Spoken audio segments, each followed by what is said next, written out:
আচ্ছা recording start করে দিচ্ছি। তো আমরা ক্যাম্পেইন নেম, এই যে আগের ভিডিও কিন্তু কেটে দিচ্ছি, এটা আপনাদের জন্য, আপনারা কাটছেন। ঈদ উল ফিতর, এটা তারিখ, আমাদের কত ডলারে আমরা খরচ করতেছি, প্লাস কত দিনে আমরা খরচ করছি। আর এখানে আমাদের নাম, এই নামটা বলতে পারেন এটা তো আমারই অ্যাড ম্যানেজার, আমার নাম দেওয়ার কি দরকার। কিন্তু অ্যাকচুয়ালি আমরা যখন ক্লায়েন্টের বিজনেস ম্যানেজারে কাজ করব, তখন আমাদের মতো আরও অডিয়েন্স থাকবে যারা কাজ করে। সো অ্যাডটা কে চালাইছে এটার জন্য আমাদের নামটা দরকার, ঠিক আছে। তো এখন আমি এটারে কপি করব। Silent please. কপি করলে এখন দেখা যাচ্ছে যে আপনার কপি করে রাখলাম, কিন্তু কেন কপি করছে আমরা এটা পরে বুঝবো, একটু পরেই দেখা যাবে। So buying type option, campaign objective, awareness. ধরেন আপনি কোনো ক্যাম্পেইন অবজেক্টিভ চেঞ্জ করবেন, প্রয়োজন হতে পারে না, তখন আপনি ট্রাফিক এঙ্গেজমেন্ট এগুলো দিয়ে দিবেন। ওকে, আপাতত campaign advantage, campaign budget, A B test, এগুলোতে আমরা এখনই টাচ করব না, আমাদের ক্লাসের সাথে সাথে এগুলো আবার রিপিট হবে। আমাদের অ্যাডটা এরকমই, একটার সাথে আরেকটা রিলিভেন্ট। প্রথম দিন আমাদের এগুলো কিছু লাগছে না। স্পেশাল অ্যাড ক্যাটাগরি, এই অপশনটা আপনারা পাবেন, এইখানেও আমরা কোনো টাচ করব না। এটার কারণ কি? এটার কারণ হতে পারে, এখানে অনেকগুলো কারণ আছে। এগুলো মূলত বিদেশি সাইটগুলোতে, ইউএসএ ইউকেতে লাগে, housing, employment, financial product, service, এগুলো আমাদের এখানে এত ভালো সার্ভিস নাই। তো সোশ্যাল ইস্যু বা ইলেকশন, পলিটিক্স, আপনি যদি পলিটিক্যাল কোনো পার্সনের অ্যাড দিতে চান, তার কাছে কিছু তথ্য থাকে, ওইটা দিয়ে ভেরিফিকেশন লাগে, ওই তথ্য কি আপনাকে দিবে? যেমন আপনি যদি আমাদের এক্স গভর্নমেন্টের সাধারণ সম্পাদক কে ছিল ওবায়দুল কাদের, তার বিষয়ে যদি আপনি অ্যাড দিতে চাইতেন, তার কাছ থেকে কিছু তথ্য আপনার নিতে হইতো, সে কি ওটা দিবে? দিবে না। সো আপনি যদি এরকম উল্টাপাল্টা অ্যাড দেন এই পলিটিক্স সংক্রান্ত, তাহলে কিন্তু আপনার অ্যাকাউন্টগুলো ব্যান হতে পারে, পুরো অ্যাকাউন্ট ধরে অ্যাড ম্যানেজার ব্যান করতে পারে। ক্লিয়ার? ওকে, জাস্ট এখান থেকে নেক্সট।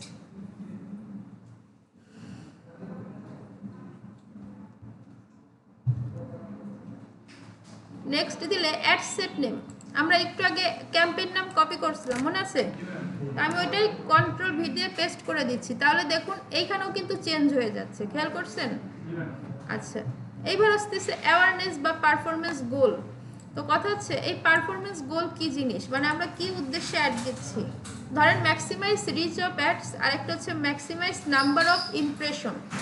এখন আরও আছে ট্রু প্লে, ভিউস, আরও অনেক অপশন আছে, বাট আমাদের মেন যেটা আগে এই দুইটা পয়েন্ট। এখন আমাকে বলতে হবে রিচ কি আর ইমপ্রেশন কি। আমি কোন একটা কাজ সাবমিট করার পরে সেখানে মানে কতগুলো ক্লিক হইছে বা সেখানে কতগুলো অ্যাড হইছে, এটা ইন্টারেক্ট বারবার একসাথে অ্যাড দেওয়া হবে, ইমপ্রেশন তো ওটা আমরা কতগুলো মানে আছে লিস্ট।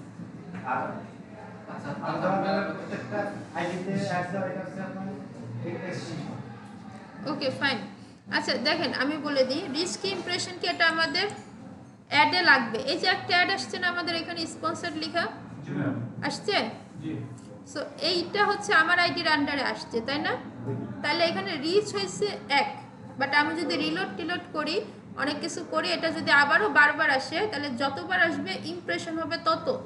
2 বার আসলে ইমপ্রেশন 2, 10 বার আসলে ইমপ্রেশন 10, ঠিক আছে? কিন্তু রিচ কিন্তু একটাই, আমি একটা পার্সন, আমার একটা আইডির আন্ডারে এটা আসছে। ক্লিয়ার? তাহলে এটা আমাদের লাইফ টাইম কাজে লাগবে। তো এখন কথা হচ্ছে রিচ ভালো না ইমপ্রেশন ভালো? রিচ ভালো। রিচ যত বেশি হবে তত মানুষ রিচ। আচ্ছা, ইটস ডিপেন্ড। আমাদের ফুড পান্ডার অ্যাডগুলো কি বারবার আসে না? খাবারের অ্যাড, গরমকালে দেখবেন কোল্ড ড্রিঙ্কসের অ্যাড বারবার আসে, আসে না? তো তখন ওইটা ইমপ্রেশন দিয়ে করা হয়। একটা ব্যক্তি একদিনে 10 বার সেম অ্যাড দেখবে, ওটা এখান থেকে কন্ট্রোল করা যায়, অ্যাড ম্যানেজার চাইলে করতে পারে, ঠিক আছে? সো এখন রিচ কখন ভালো? আমাদের একটা নতুন বিজনেস আসছে, আমরা 500 জনের কাছে পৌঁছাইতে পারি, সেখানে যদি আমি 1000-এর কাছে পৌঁছাই, তাহলে ওটা রিচ ভালো, তাই না? 1000-এর থেকে 500 জনে 5 জন কিনলে 1000 থেকে আমরা 10 জন কিনতে পারে না? সো এটা অ্যাডের উপরে ডিপেন্ড করবে, প্রোডাক্ট টার্গেটিংয়ের উপরে ডিপেন্ড করবে, এবং ক্লায়েন্ট বা অ্যাড ম্যানেজারের অবজারভেশনের উপর ডিপেন্ড করবে অ্যাকচুয়ালি কোনটা ভালো। দুইটাই ভালো, এই জন্য দুইটাই মানে সৃষ্টি করা হয়েছে, বলা যায় বানানো হয়েছে। ক্লিয়ার? তাহলে আমরা আজকের জন্য রিচ দিয়ে শিখবো। এরপর আসতেছে ফেসবুক পেজ। এখানে অনেকগুলো ফেসবুক পেজ আছে, আপনাদের কোশ্চেন আসতে পারে এটা কিভাবে আসে। আপনার ফেসবুক পেজে যে অ্যাডমিন অ্যাক্সেস বা অ্যাড ম্যানেজার অ্যাক্সেস নিতে হবে। ওকে, আপনি ধরেন ক্লায়েন্টের পেজের অ্যাডমিন অ্যাক্সেস অথবা অ্যাড ম্যানেজার অ্যাক্সেস নিলে আপনার পেজটা অটোমেটিক এখানে শো করবে, এই যে এখানটায় শো করবে। ক্লিয়ার? তখন আপনি শুধু সিলেক্ট করে দিলেই হচ্ছে। সিপিআর, কস্ট পার রেজাল্ট গোল, এটার সংক্ষেপ হচ্ছে সিপিআর। সিপিআর আমরা এখন কোনো টাচ করছি না। ফ্রিকোয়েন্সি কন্ট্রোল, এটা সবার নাও থাকতে পারে, বাট দেখে নেন ওই যে ইমপ্রেশনের কথা বললাম না, তাহলে এইখানে ধরেন আমি 20 টাইমস এভরি 1 ডেজ আমি একটা ব্যক্তিকে, ওই যে ফুড পান্ডার মতো একটা ব্যক্তিকে একদিনে 20 বার অ্যাড দেখাবো, আমি এটা কন্ট্রোল করে দিচ্ছি, এটাকে বলে ফ্রিকোয়েন্সি কন্ট্রোল। ক্লিয়ার? আচ্ছা, এরপর অ্যাড সিকোয়েন্স, এগুলোতে আমরা কিছু টাচ করব না। বাজেট অ্যান্ড শিডিউল বা স্কেডিউল, এটা ইম্পর্টেন্ট। এখানে দুইভাবে বাজেট দেওয়া যায়, daily budget, life time budget. এখানে যদি আমার বিডিটি আছে, বাট আমি অ্যাকাউন্ট দিয়ে অ্যাড চালাই না, সো এখানে আপনাদের ইউএসডি থাকবে, এটা সবসময় ডেডিকেটেড। কিন্তু দেখা যাবে বাইরের ক্লায়েন্ট হলে তাদের ইউরো থাকতে পারে, ইন্ডিয়ান রুপি থাকতে পারে, হ্যাঁ, চায়না মুদ্রা থাকতে পারে, অনেক কিছু থাকতে পারে, পারে না? বাট আপনার যদি কন্ডিশন আসে যে আমাকে 15 ইউএসডির অ্যাড চালাই দাও, কিন্তু আপনি দেখলেন এখানে ইউরো লেখা আছে, তাহলে ইউরোটা কিন্তু চেঞ্জ করা যাবে না। আপনি কি করবেন, গুগল থেকে 15 ইউএসডি টু ইউরো কনভার্ট করে ওইখানে ইউরোটা বসাই দিবেন। অর্থাৎ ধরেন আমাকে 15 ইউএসডির অ্যাড চালাইতে বলছে, তাহলে আমি কনভার্ট করে দেখলাম 1500 টাকা, তাহলে আমি এখানে 1500 বসাই দিব। ওকে? আচ্ছা, এবার daily budget, life time budget, এই দুইটা কি জিনিস এটা চলেন আমরা দেখে নিই। ডেলি বাজেট বা লাইফ টাইম, লাইফ টাইম কি, এই যে ধরেন অক্টোবরের 13 তারিখ থেকে অ্যাড চলবে নভেম্বরের 13, এটা আসলে ডিফল্টভাবে 1 মাস ধরে নেয়, এটা খেয়াল করবেন। এটা ধরেন আমি 13 তারিখ থেকে 20 তারিখ পর্যন্ত অ্যাড চালাবো, অক্টোবরে 7 দিন অ্যাড চালাবো। লাইফ টাইম বাজেট ধরে নেন, আমাদের লাইফ টাইম বাজেট 5000 টাকা। তাহলে এখন 13 তারিখে আপনার 1000 কাটতে পারে, 14 তারিখে 500 কাটতে পারে, 15 তারিখে 1100 টাকা কাটতে পারে, কিন্তু এই 7 দিনের মধ্যে 5000 টাকা টোটালটাই কেটে যাবে। ওকে? এটা হচ্ছে লাইফ টাইম। আর ডেলি বাজেট কি জিনিস, ধরেন ডেলি বাজেট যদি আমি দিই, যে এখানে ডেলি বাজেট দিলাম, খেয়াল করেন অক্টোবরের 13 থেকে 20 তারিখ পর্যন্ত অ্যাড চলবে, তো আমার ডেলি বাজেট হচ্ছে 1000 টাকা। তাহলে 13 তারিখে 1000 টাকা কাটবে, 14 তারিখে 1000 টাকা কাটবে, 15 তারিখে 1000 টাকা কাটবে। ক্লিয়ার? এইভাবে প্রতিদিন সমান 1000 টাকাই কাটবে, এটা হচ্ছে ডেলি বাজেট। এখন প্রশ্ন হচ্ছে ডেলি বাজেট ভালো না লাইফ টাইম বাজেট ভালো?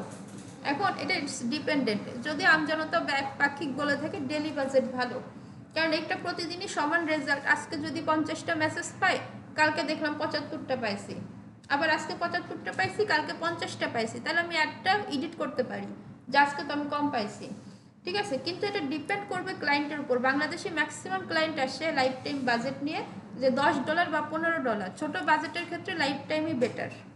আর বড় বাজেট আপনাকে যদি বলে দেয় $200 অ্যাড চালান, $100 অ্যাড চালান, আপনার মতো কাস্টমাইজ করেন, সেক্ষেত্রে আপনি ডেলি বাজেট দিয়ে কাজ করবেন। ওকে? ওকে? আচ্ছা, তাহলে daily budget, life time budget আমরা বুঝলাম। আর এখানে সময় টময় দেওয়া যায়, আপনি কখন থেকে অ্যাড চালাবেন এই সময়টা আপনি এখানে দিতে পারেন। একটু নিচে চলে আসি, অ্যাড কন্ট্রোল, এখানে হচ্ছে লোকেশন। লোকেশন আমাদের সামনের দিন শিখবো আমরা ইন ডিটেলস, বাট আমরা আজকে একটা হিন্টস শিখে রাখি। এখানে বাংলাদেশ মানে কি, আমাদের একটা পুরো বাংলাদেশ জুড়ে যাবে, তাই না? এখন আমাদের দরকার হতে পারে না ভুটান, ইউএসএ, আমেরিকা, লন্ডন, হ্যাঁ, এই সব সাইডে অ্যাড চালানোর জন্য।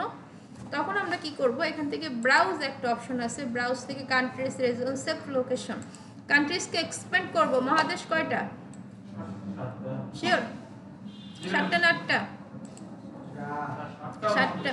আচ্ছা, তাহলে এখন ধরেন এই যে কান্ট্রিকে এক্সপ্যান্ড করলে মহাদেশের নাম আসবে, আফ্রিকা, এশিয়া, ক্যারিবিয়ান ইত্যাদি। তো আমরা এশিয়াকে এক্সপ্যান্ড করব, এটাকে বলে এক্সপ্যান্ড করা বা ভাঙা।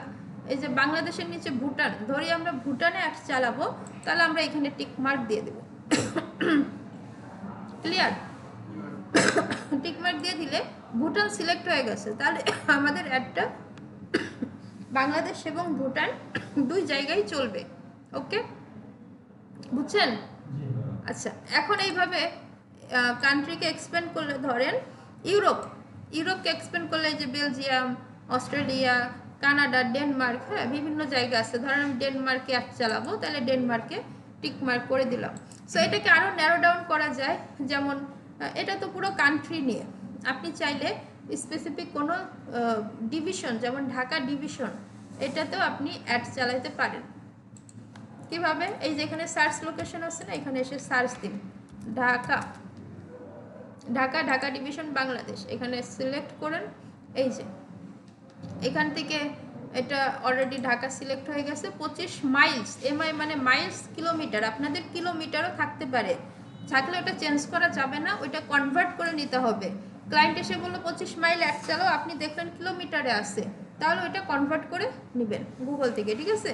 তাহলে এই যে আমাদের ম্যাপ দেখা যাচ্ছে 25 মাইলস, এটার বিস্তারিত আমরা এইখানে আরোভাবে লোকেশন ট্র্যাক করা যায় পিন টিন করে, আমরা সামনে এটা শিখবো। সো আপনি জাস্ট আজকে এইটুকু শিখে রাখেন, কান্ট্রি পুরো দেশ টার্গেট করার সিস্টেম একটা, ডিভিশন টার্গেট করার সিস্টেম আর একটা। সামনে আরও দেখবো, শুধু ফরিদপুরের মধ্যে অ্যাড চালাবো, শুধু মিরপুর 10-এ অ্যাড চালাবো, হ্যাঁ এই সিস্টেমগুলো আমরা দেখবো, সমস্যা নেই। অডিয়েন্স অ্যাডভান্টেজ, অডিয়েন্স কন্ট্রোল, এটা একটা বেসিক জিনিস। দেখেন আপনার অ্যাডটা কোন বয়সের মানুষরা দেখবে, আপনি চাইলে এটা সিলেক্ট করতে পারেন। যেমন ই কমার্স 22 থেকে শুরু হয়, কারণ বেসিক্যালি 22-এর নিচের মানুষরা বেশি কেনাকাটা করে না, ওরা গরিব থাকে, ওরা স্টুডেন্ট থাকে, হ্যাঁ ওদের কাছে টাকা পয়সা থাকে না। সো এই জন্য ই কমার্স অ্যাড চালাতে গেলে 22 থেকে 45, 50 এই রেঞ্জগুলো ভালো। আর এছাড়াও ক্লায়েন্ট আপনাকে হিন্টস দিয়ে দিবে তার প্রোডাক্ট কোন বয়সী মানুষটা পরে, যেমন ডায়াবেটিক্স মাপার যন্ত্র 35-এর উপর থেকে শুরু হয়, আবার টি শার্ট, তারপরে জুতা, শু, এগুলো আবার ইয়াং বয়সে লাগে বেশি। ক্লায়েন্ট হিন্টস দেবে, বাকিটা আপনার উপরেই ডিপেন্ড করবে, প্রোডাক্ট রিসার্চ করতে করতে জেনে যাবে। জেন্ডার, ম্যান ওম্যান, ঠিক আছে? আপনার যদি কোনো শাড়ি 3 পিসের প্রোডাক্ট হয়, তাহলে সেক্ষেত্রে কি ওম্যান টার্গেট করতে হবে। আর যদি ম্যান হয়, যে শার্ট প্যান্ট ব্লেজার, তাহলে কি ম্যান টার্গেট করতে হবে। আর যদি কোনোটাই না হয়, তাহলে সবাইকেই টার্গেট করতে হবে, রাইট? এটা তো বোঝা যাচ্ছে। ডিটেল টার্গেটিং আজকে আমরা টাচ করব না, সামনে। প্লেসমেন্ট আজকে আমরা টাচ করব না, সামনে। এইখানে দেখুন রিচ, আমরা যে বাজেট দিছি, যে সময় দিছি, যে লোকেশন দিছি, তার উপর ডিপেন্ড করে আমাকে একটা রিচ দিছে, যে আমাদের per day estimate daily result আমাদের টাকার উপর ডিপেন্ড করে 33K থেকে 95K পর্যন্ত রিচ হইতে পারে। মানে কি 33,000 থেকে 95,000 মানুষের কাছে পৌঁছাইতে পারে। এটা কিন্তু ফিক্সড বা নয়, অ্যাকুরেট নয়, এটা আপনাকে একটা ধারণা দিচ্ছে, এটার কমেও যাইতে পারে, বেশিতেও যাইতে পারে। ক্লিয়ার? হ্যাঁ একটা রেঞ্জ। জাস্ট এখান থেকে নেক্সট।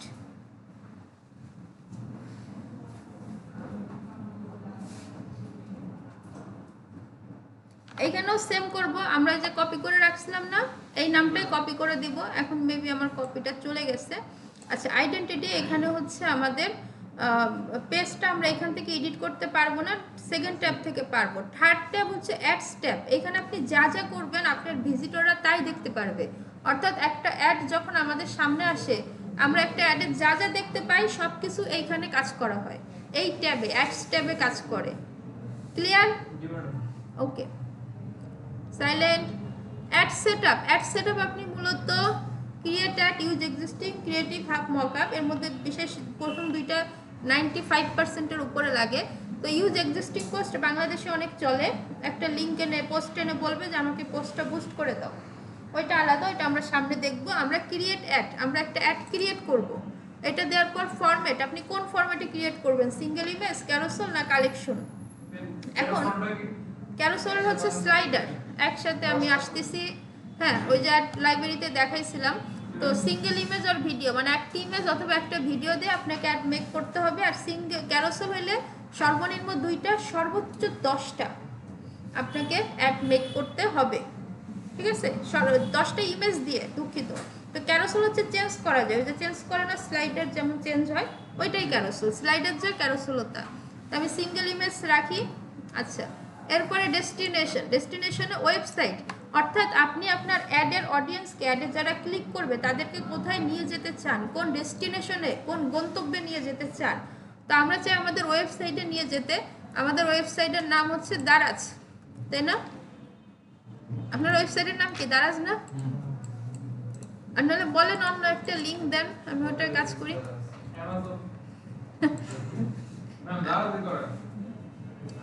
আচ্ছা দারাজ, ওকে। ডিসপ্লে লিংক আমরা এখানে কিছু করছি না, আমরা একটু নিচে চলে আসি স্ক্রল করে।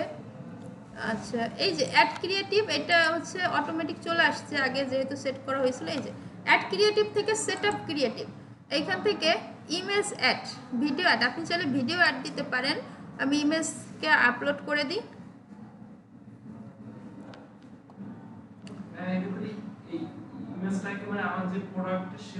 জি জি, প্রোডাক্টের ইমেজ। তা আপলোড করার সময় আপনি এখান থেকে আপলোড করবেন, আপনার ডিভাইস থেকে যদি আপলোড করতে চান এখানে ক্লিক করলে এই যে আপলোড করতে পারবেন। আমার যেহেতু আপলোড করাই আছে আমি এটা দিয়ে দিচ্ছি। Just next. এটা টাইম বিষয়ে যে আসতে, এটা সাইজ বিষয়ে যে বিষয়গুলো আছে আমরা এটা সামনের দিন জানবো। আজকে যেহেতু আমরা বেসিক অ্যাড ক্রিয়েট করছি আজকের জন্য এটা না। প্রাইমারি টেক্সট, অ্যাডের প্রাইমারি টেক্সট চিনেন, ওই যেটারে অনেকে ক্যাপশন বলেন না, ওটাই প্রাইমারি টেক্সট ফর্মাল ভাষায়। সো প্রাইমারি টেক্সট লেখার নিয়ম আছে, আমাদের আরও কয়েকটা ক্লাস তার জন্য অপেক্ষা করতে হবে। সো এখন আমরা কি করব, অ্যাড লাইব্রেরি থেকে যে কোনো প্রাইমারি টেক্সট কপি করে আমরা চালাবো, ঠিক আছে। হেডলাইন, অ্যাডে একটা সাইলেন্ট, অ্যাডে একটা হেডলাইন থাকে না, 60% ডিসকাউন্ট, ছোট্ট একটা হেডলাইন, একটা ছোট্ট ডেসক্রিপশন থাকে। ডেসক্রিপশন কিন্তু মূলত বড় হয়, কিন্তু অ্যাডের বেলায় এটা হবে উল্টা। অ্যাডে বেশি বড় ডেসক্রিপশন দিলে ওটা কিন্তু শো করবে না। Call to action, e commerce, silent. Call to action e commerce হলে কি হয়, অর্ডার নাও, শপ নাও, রাইট। লার্ন মোড তো হয় শিক্ষামূলক ওয়েবসাইটের ক্ষেত্রে। আচ্ছা, দেন এখান থেকে ডান। আচ্ছা, তাহলে আমাদের একটা অ্যাড সাজানো শেষ। নিচে আসি, অ্যাড ডেস্টিনেশন, এই যে অ্যাড ক্রিয়েটিভ শেষ। ইভেন্ট ডিটেলস এগুলোতে আমরা এখন কোনো টাচ করব না। ইভেন পুরো লাইফে অনেক সময় টাচ করার প্রয়োজন হয় না, তবে আমরা সেটাকে আমি জানি ওটা, ওয়েট করেন, আমি তো শেষ করে দিই নাই, আসতেছি। আচ্ছা, সো এক্ষেত্রে আমাদের অ্যাডটা কোনটা, এই যে দেখুন প্রাইমারি টেক্সট আমাদের অ্যাড, এই যে আমাদের ছবি, এই যে হচ্ছে আমাদের ওয়েবসাইট লিঙ্ক, তারপরে কি এটা আমাদের হেডলাইন 60% ডিসকাউন্ট, এটা ডেসক্রিপশন, এটা হচ্ছে order now, CTA button. Clear? So এখন আমাদের অ্যাডের ডিজাইন শেষ। আমরা যদি অ্যাডভান্স প্রিভিউতে যাই, আমাদের ফেসবুক ফিডে আমাদের অ্যাডটা কীরকম দেখাবে তা এখানে দেখা যাচ্ছে। এই যে মানুষ এখানে লাইক কমেন্ট শেয়ার করবে। তারপর আমাদের ইনস্টাগ্রাম ফিডে কীরকম দেখাবে, আমাদের ইনস্টাগ্রাম স্টোরিতে কীরকম দেখাবে, এইখানে এরকম বাটন আসবে, ঠিক আছে। তারপরে ফেসবুক স্টোরিতে কীরকম দেখাবে। সো এইটা হচ্ছে বিষয়। তো ক্লায়েন্ট আপনার কাছে চাইতে পারে যে আমার অ্যাডটা কীরকম সাজাইছেন, আমাকে লিঙ্ক দেন বা আমি দেখব। তখন আপনি কি করবেন, শেয়ার করবেন। শেয়ার অপশন থেকে শেয়ারে লিঙ্ক, এই জায়গায় ক্লিক করলে লিঙ্ক ইজ 1, এইখান থেকে ডেস অ্যাক্টিভিটিস 30 ডেজ, এই লিঙ্কটা 30 দিনের জন্য অ্যাক্টিভ থাকবে। ক্লিয়ার? অ্যাক্টিভ থাকলে আপনি এই লিঙ্কটা কপি করবেন, কপি করে আপনার ক্লায়েন্টকে দিয়ে দিবেন। তাহলে ক্লায়েন্ট এই লিঙ্কে যখন ক্লিক করবে আপনার কপি করা লিঙ্কে, তখন সে সেম এই ইন্টারফেসটাই দেখতে পারবে। তবে একটা অ্যাড পাবলিশ করার আগে দিতে হবে, অ্যাড পাবলিশ হয়ে গেলে কিন্তু দেয়া যাবে না। ক্লিয়ার? বুঝছেন? এখন ওয়ার্নিং হচ্ছে, কেউ ভুল করে এই পাবলিশ বাটনে ক্লিক করবেন না, টেস্ট করার জন্য না যে দেখি ক্লিক করলে কি হয়। এটা হচ্ছে আপনার তো কোনো অ্যাকাউন্ট ব্যাংক ইনফরমেশন অ্যাড নাই, এটা পাবলিশ করলে অনেক সময় আইডি সহ ব্যান খেতে পারে অ্যাড ম্যানেজার। সো এই পর্যন্ত এসে আপনি এখান থেকে জাস্ট ক্রস করে দেবেন, ড্রাফট চলে রাখবেন। এই পাবলিশে কেউ টেস্ট করার জন্য ক্লিক করবেন না। আর আরেকটা বিষয় হচ্ছে, অ্যাড ম্যানেজার আপনার সাথে আমার 85% টু 90% মিলবে, 10% একটু মিসম্যাচ থাকবে। দেখা গেছে অপশনটা কোথাও নিচে থাকবে, কোথাও ডানে থাকবে, কোথাও একটু অন্য মিনিংয়ে অপশন থাকবে, বাট একই অপশন থাকবে, দিন শেষে একই। ক্লিয়ার? এটা নিয়ে ওয়ারিড হবেন না। পারা যাবে? কোশ্চেন আছে করেন, যে কোনো জিজ্ঞাসা।